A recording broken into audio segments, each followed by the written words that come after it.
I've got big news for you, Shepard. Captain Anderson is stepping down as commanding officer of the Normandy. The ship is yours now. She's quick and quiet, and you know the crew. Perfect ship for a Spectre. Treat her well, Commander.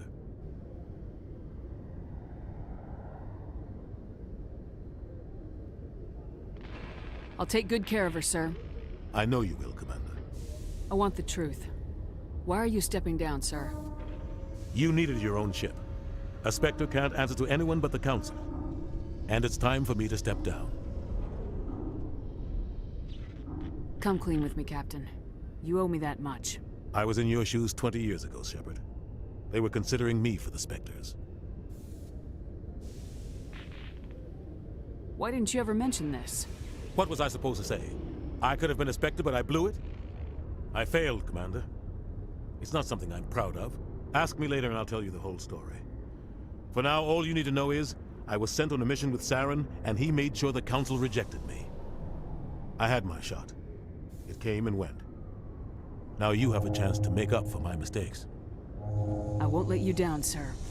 Saren's gone. Don't even try to find him. But we know what he's after. The Conduit. He's got his Geth scouring the Traverse looking for clues. We had reports of Geth in the Pharos system shortly before our colony there dropped out of contact, and there have been sightings around Noveria. Find out what Saren was after on Pharos and Noveria. Maybe you can figure out where the Conduit is before he does. The Reapers are the real threat. I'm with the Council on this one, Shepard. I'm not sure they even exist. But if they do exist, the Conduit's the key to bringing them back. Stop Saren from getting the Conduit, and we stop the Reapers from returning. I'll stop him. We have one more lead. Matriarch Benezia, the other voice in that recording. She has a daughter, a scientist who specializes in the Protheans. We don't know if she's involved, but it might be a good idea to try and find her. See what she knows. Her name's Liara, Dr. Liara Tassoni. We have reports she was exploring an archaeological dig on one of the uncharted worlds in the Artemis Tau cluster. Sounds like we should head for the Artemis Tau cluster. It's your decision, Commander. You're a Spectre now. You don't answer to us. But your actions still reflect on humanity as a whole. You make a mess and I get stuck cleaning it up. I'll try not to make things any harder on you, Ambassador. Glad to hear it, Commander. Remember, you were a human long before you were a Spectre. I have a meeting to get to. Captain Anderson can answer any questions you might have.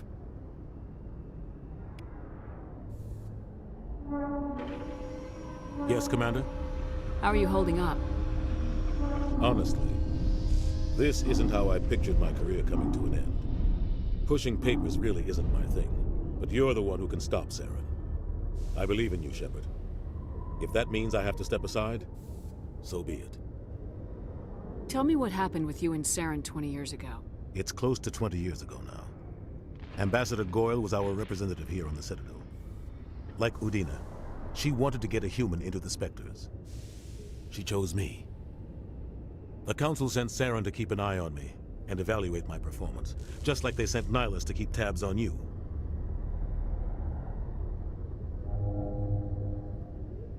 Why weren't you honest with me? It's not something I'm proud of. I had a chance to become the first human Spectre, and I failed. Saren made sure of that. I think I deserve the whole story. We had intel on a rogue scientist being funded by Batarian interests. He was trying to set up a facility to develop illegal AI technology out in the Verge. Alliance intel had done all the work, but the Council wanted a Spectre involved. We compromised. I was assigned to help Saren in his investigation. We tracked the scientist to a refining facility on Kamala. He was hidden away somewhere inside, protected by an army of Batarian mercenaries. The plan was simple. Sneak into the plant, capture the scientist, sneak back out. Quick, quiet, and a minimum of bloodshed. I'm guessing things didn't go as planned? Saren and I split up to cover more ground. Then about halfway through the mission, there was a massive explosion in the refinery core. Officially, it was ruled an accident, but I think Saren detonated it on purpose to draw off the enemy guards. Sounds like overkill to me. The explosion tore the refinery to shreds. The whole place was on fire. Black chemical clouds poured out into the atmosphere. Nobody inside survived. There was a camp for the workers and their families nearby. Between the fires and the toxic fumes, the final death count was over 500. Mostly civilians. Saren didn't care. The target was eliminated, mission accomplished, and I ended up taking the blame. That ended all talk of me joining the Spectres. Saren caused the explosion. How'd he pin it on you? In his report, Saren accused me of blowing his cover. He said it was my fault the guards were ready for us. He claimed that's why it turned into a massacre. Saren's report was all the proof the Council needed to kill my chances of becoming a Spectre. Don't blame yourself, Captain. I don't. I blame Saren. I think he wanted things to go bad. He was looking for an excuse to blow that refinery. Maybe he just likes the violence. Maybe he was just trying to make me look bad to keep humans out of the Spectres. If so, he pulled it off. The only thing I care about is stopping Saren. You're right, Commander. It's no good living in the past. I should go. I'll be here if you need anything.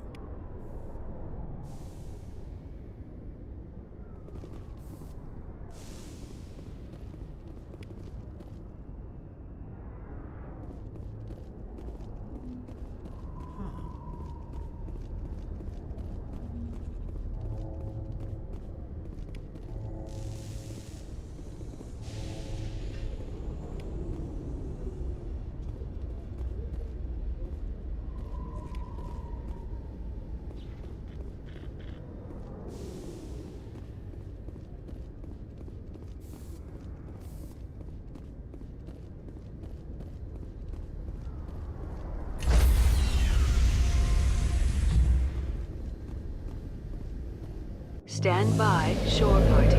Decontamination. I heard what happened to Captain Anderson. Survives 100 battles and then gets taken down by backroom politics. Just watch your back, Commander. Things go bad on this mission, you're next on their chopping block. Captain Anderson should be the one in charge. It's like I'm stealing the ship from him. Yeah, the captain got screwed. But it's not like you could have stopped it. Nobody's blaming you.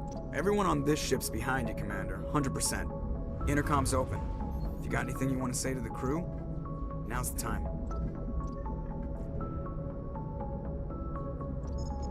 This is Commander Shepard speaking. We have our orders. Find Saren before he finds the conduit. I won't lie to you, crew. This mission isn't going to be easy. This began with an attack on a human settlement in the Traverse. But we know Saren won't stop there.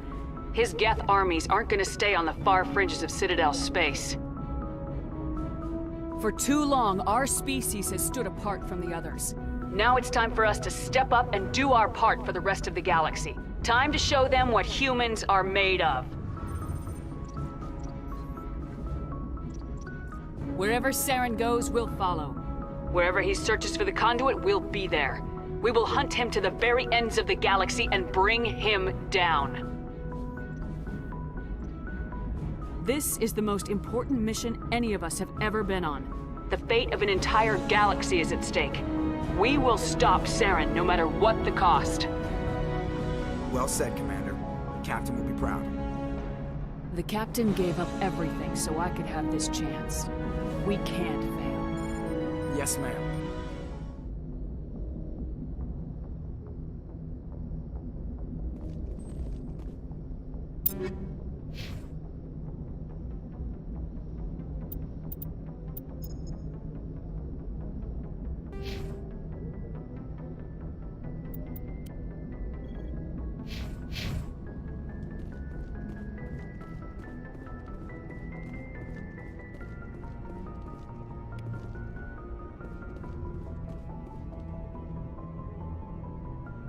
If anyone has to take over for Captain Anderson, I'm glad it's you.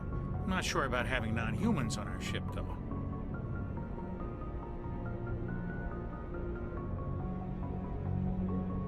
Speak freely, Presley. I want to know if you have a problem with non-humans. It's not that, Commander. Humanity has always handled its own problems. Saren attacked one of our colonies. We should be the ones to stop him. We don't need their help.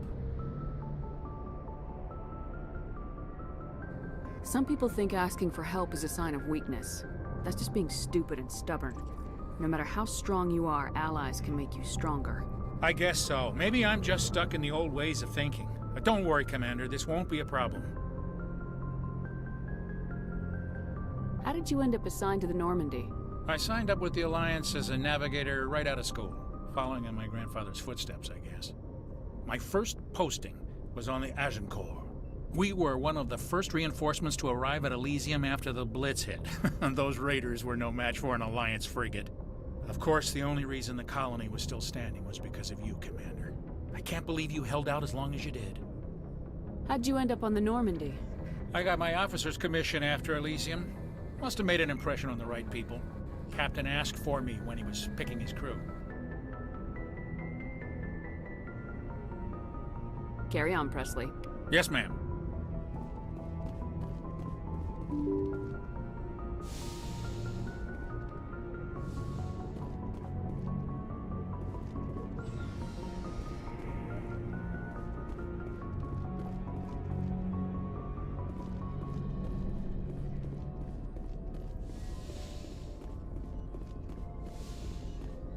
Yes, Commander?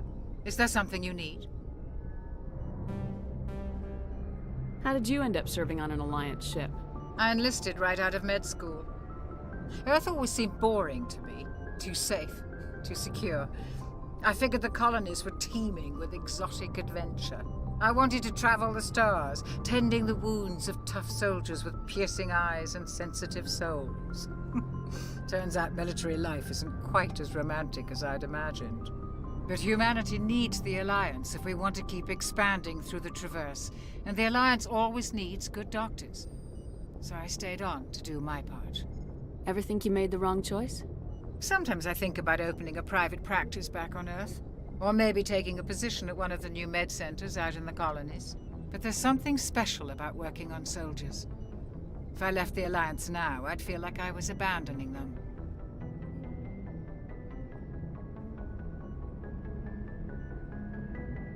I should go. Goodbye, Commander.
Nice ship you've got, Shepard. What can I do for you? What's your story, Rex? There's no story. Go ask the Quarian if you want stories. You Krogans live for centuries. Don't tell me you haven't had a few interesting adventures. Well, there was this one time the Turians almost wiped out our entire race. That was fun. I heard about that. You know, they almost did the same to us. It's not the same.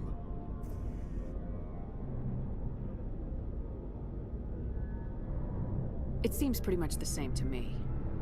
So your people were infected with a genetic mutation? An infection that makes only a few in 1,000 children survive birth? And I suppose it's destroying your entire species? I suppose it isn't all the same. I don't expect you to understand, but don't compare humanity's fate with the Krogan. Sorry, Rex. I wasn't trying to get you upset. Your ignorance doesn't upset me, Shepard. As for the Krogan, I gave up on them long ago. The genophage infected us, but it's not what's killing us. Are your people really dying? We're sure not getting any stronger. We're too spread out. None of us are interested in staying in our own system. Lots of species have left their homes and prospered. But they go to colonize new worlds. We're not settlers. We're warriors. We want to fight. So we leave. Hire ourselves out. And most of us never go back. What can you tell me about the genophage? Ask the Solarians if you want details. They made it. All I know, it makes breeding nearly impossible. Thousands die in stillbirth, and most never get that far. Every Krogan is infected, every one. And no one's rushing to find a cure. Why don't the Krogan try to find a cure? When was the last time you saw a Krogan scientist? You ask a Krogan, would he rather find a cure for the genophage or fight for credits? He'll choose fighting every time. It's just who we are, Shepard. I can't change that. Nobody can. So long, Rex. Shepard.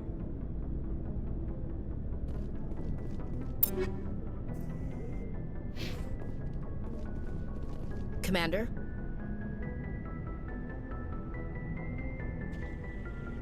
What's your opinion of the last mission? Kinda wish you'd got there sooner, Commander. No offense, I appreciate the rescue. I just wish... You wish we'd been able to save the rest of your unit. Yes, ma'am. If I had been more alert, we wouldn't have been cut down by an ambush. The Geth are perfect ambushers. They don't move, they don't make noise, they don't even breathe. They have flashlight heads, ma'am. I'll make sure it doesn't happen again. Do you have a few minutes to talk? One-on-one? I'm sorry, Commander. I need to get my duty squared away. I wouldn't mind talking more later, though. Dismissed, Chief. Ma'am.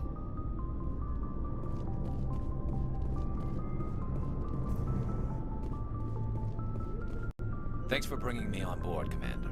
I knew working with the Spectre would be better than life at CSEC. Have you worked with the Spectre before? Well, no, but I know what they're like. Spectres make their own rules. You're free to handle things your way.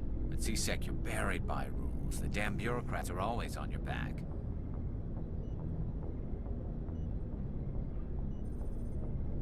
For the most part, the rules are there for a reason. Maybe. But sometimes it feels like the rules are only there to stop me from doing my work. If I'm trying to take down a suspect, it shouldn't matter how I do it, as long as I do it. But CSEC wants it done their way. Protocol and procedure come first. That's why I left. So you just quit because you didn't like the way they do things? There's more to it than that. It didn't start out bad, but as I rose in ranks, I got saddled with more and more red tape. CSEC's handling of Saren was typical. I just couldn't take it anymore. I hate leaving. I hope you made the right choice. I'd hate for you to regret it later. Well, that's sort of why I teamed up with you. It's a chance for me to get off the Citadel, see how things are done outside CSEC. Either way, I plan to make the most of this. And without CSEC headquarters looking over my shoulder, well, maybe I can get the job done my way for a change.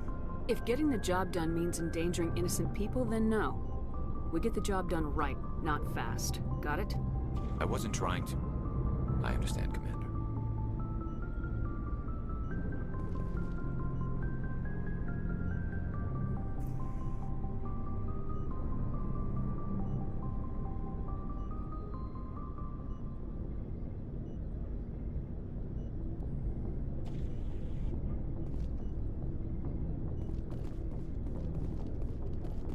Hey, Commander.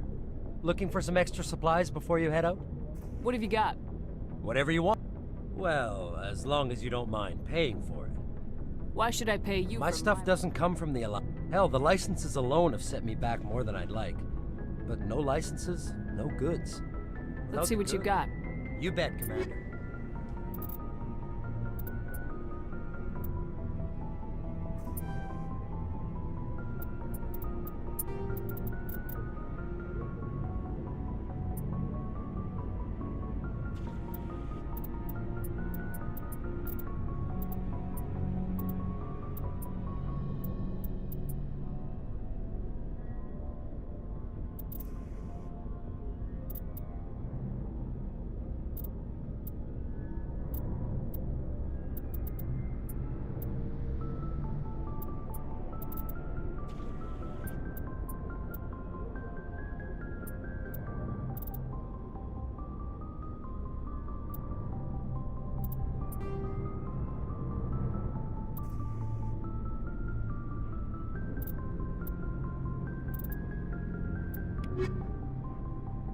Looking for supplies?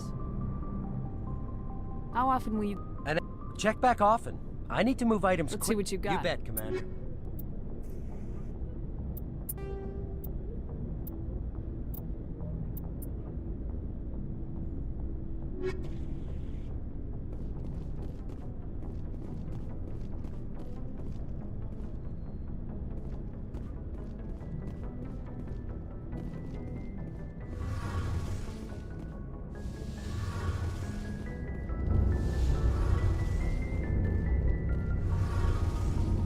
Your ship's amazing, Shepard. I've never seen a drive core like this before. I can't believe you were able to fit it into a ship this small.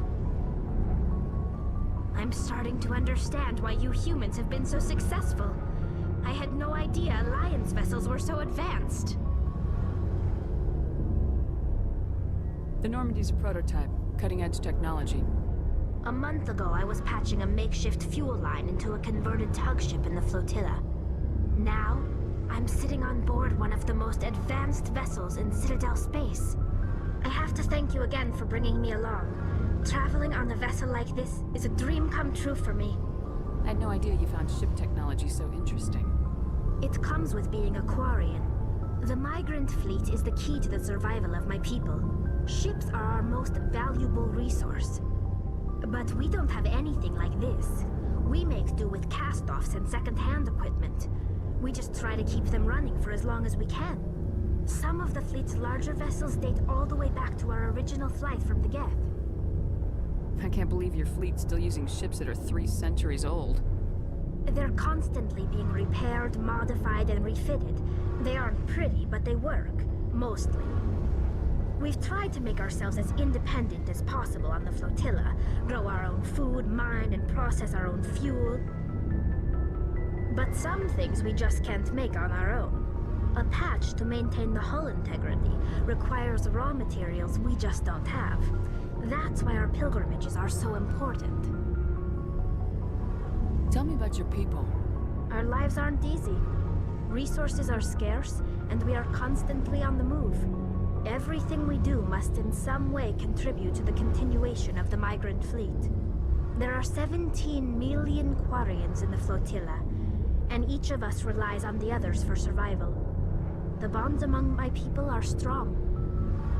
Unfortunately, we have had to surrender many of the freedoms and civil liberties other species take for granted.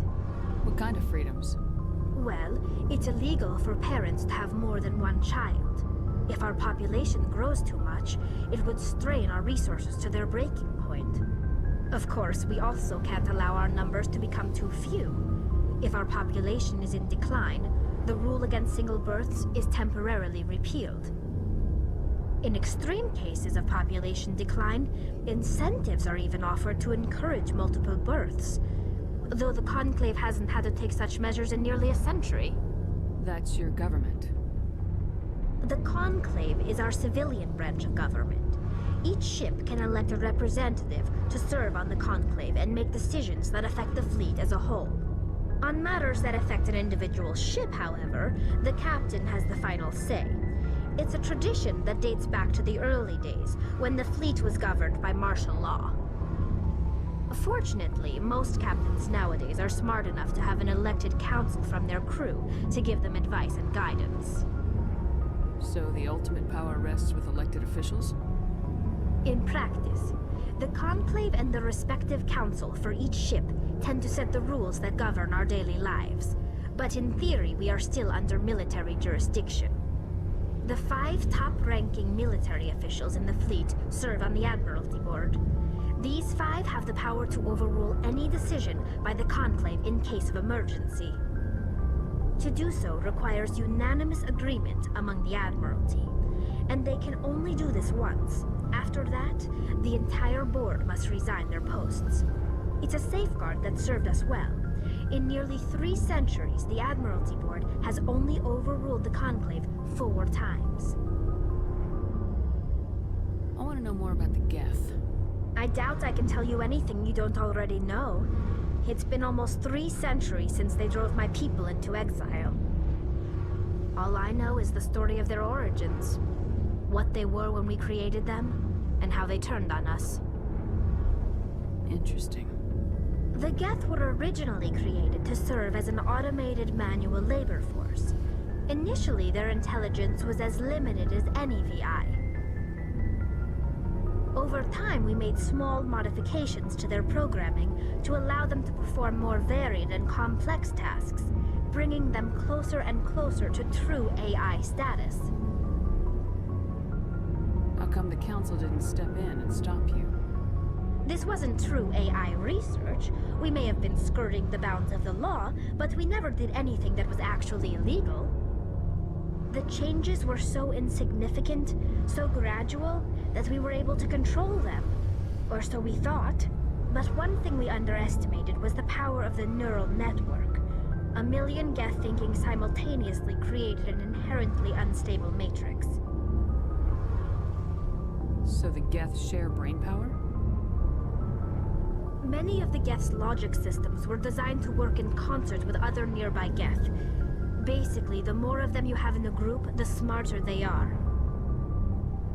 So there's some sort of group consciousness? No, nothing like that. They cannot share sensory data or information. Their programming cannot handle that much simultaneous input. Each Geth maintains an individual awareness and identity. The neural network only operates on a process-based level. It's basically the synthetic equivalent of a subconscious. But when they're in close proximity, they can coordinate low-level functional processes, freeing up more capacity for original or independent thought. That doesn't make any sense. I'm probably oversimplifying. The Geth are incredibly advanced and complex creations. All you need to know is that they get smarter when they gather in large numbers. As we built more and more Geth, their effective intelligence became more sophisticated, more abstract. One day, a Geth began to ask its Quarian overseer questions about the nature of its existence. Am I alive? Why am I here?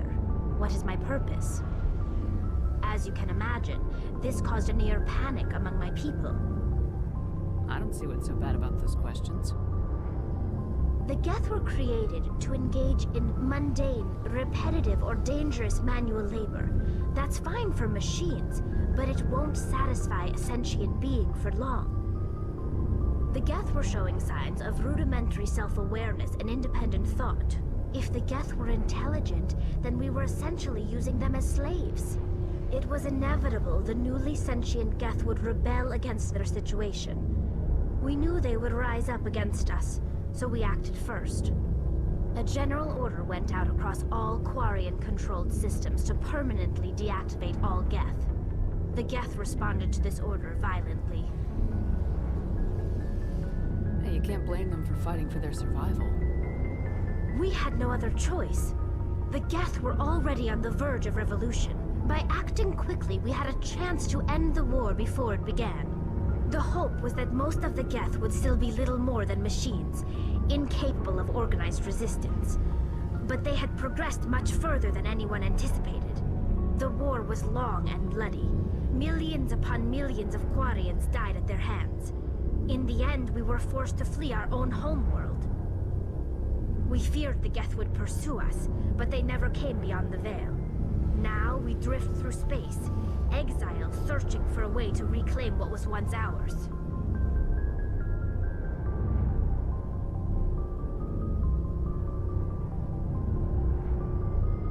It's hard to feel sorry for you. Your ancestors tried to wipe out another species. We made a mistake when we created the Geth in the first place, but we did not make a mistake when we went to war against them. If we had not acted, they would have wiped us out. They're a synthetic life form. They have no use for organics. None. Why do you think they cut themselves off from the rest of the galaxy?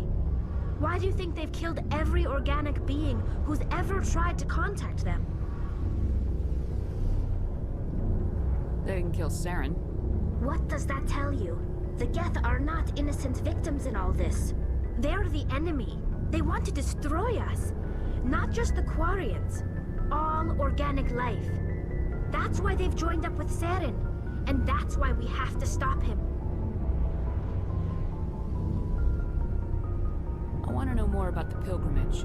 When my people reach maturity, we leave our birth ships and seek acceptance with a new crew. It's necessary to maintain genetic diversity among the fleet. But no ship wants to accept someone who will be a burden on them. So, to prove our worth, we embark on a pilgrimage. We set out alone, leaving the flotilla and our families behind us. We only return once we have found something of value we can bring back to the fleet. This is presented as a gift to the captain of the respective ship we wish to join. If the gift is accepted, we are welcomed into the crew. Can a captain choose to reject the gift? That doesn't happen often. Most captains are eager to increase the size of their crew. It increases their own standing in our society. Even when a gift is not particularly valuable, the captain usually accepts it out of a sense of tradition. However, there is a stigma to presenting a substandard gift. It's not the best way to make a good impression on a new community. Most pilgrims don't return until they find something worthwhile.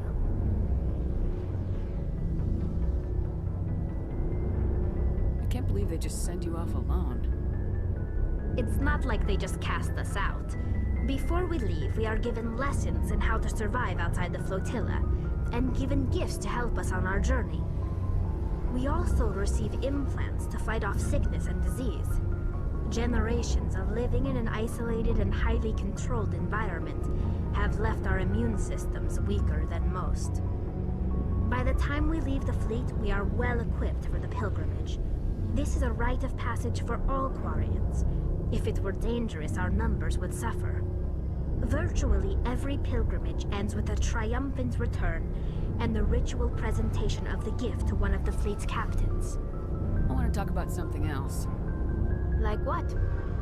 I should go. See you later.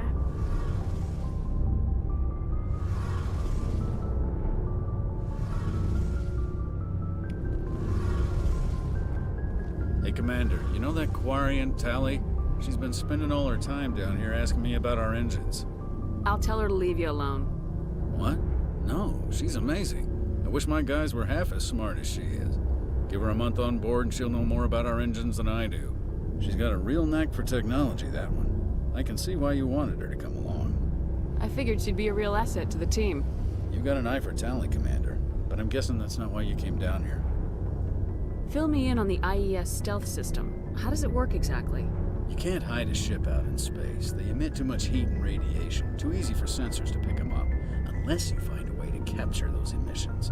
So our stealth systems trap the energy we give off in storage sinks built into the ship itself. No emissions to give away our location. Eventually the sinks have to be vented. More than a few hours silent running and they overheat. Cook us inside our own hull. There's no way for anyone to detect us? A visual scan can still pick us up. Anyone looking out a window can see us plain as day. But you have to be pretty close to get an actual visual out in space. Most vessels rely on scanners. As long as the stealth systems are engaged, they can't see us. Not unless we accelerate to FTL speeds. Why doesn't it work with faster-than-light travel? Cranking up the FTL blue shifts our emissions, pushes them into frequencies too high to capture in the sinks. As soon as we make the jump, it's like setting off a flare. Sensors can pick up our location whenever we enter or exit FTL flight, but for short-range missions, our stealth systems are amazing, and we've got the only one. Where else have you served, Adams? If you name a class of Alliance ship, I've probably served on it. Everything from dreadnoughts and carriers right down to frigates like the Normandy. My last assignment was on the Tokyo, only a cruiser, but she was a good ship. Couldn't hold a candle to the Normandy, though. I want to know more about the Normandy. She's the best ship I've ever served on, probably the fastest vessel ever designed. And she's the only one using the new Tantalus drive core. What's so special about the Tantalus drive core? Proportionally, it's about twice the size of any other vessel. Not only are we faster, we can run at FTL speeds longer before we have to discharge the core. Carry on, Adams. Aye, aye.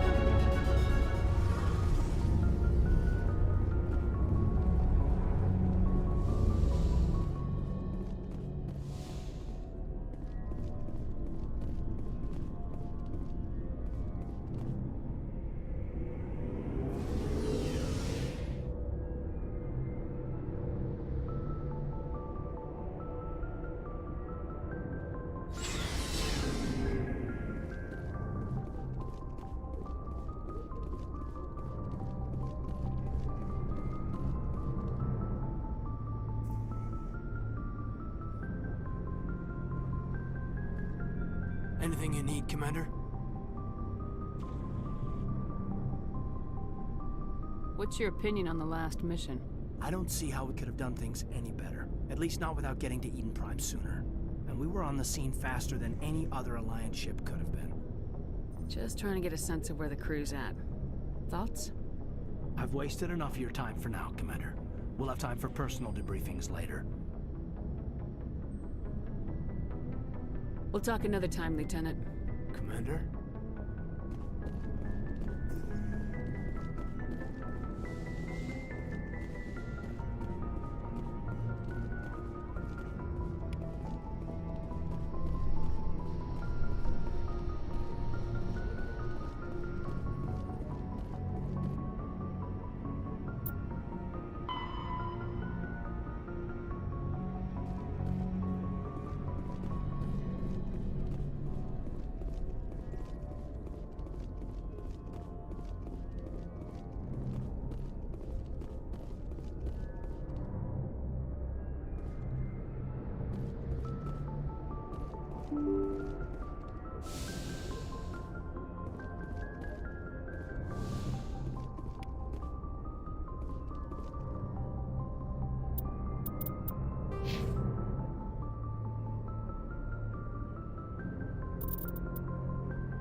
my way.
Shields down.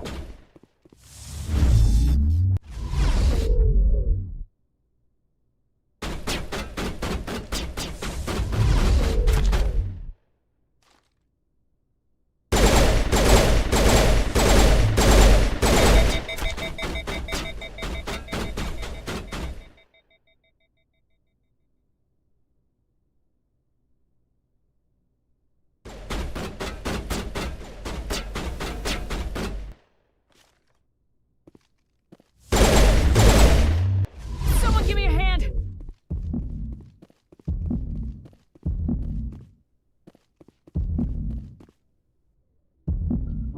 Good as new. Bag 'em and tag 'em.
Just lead the way.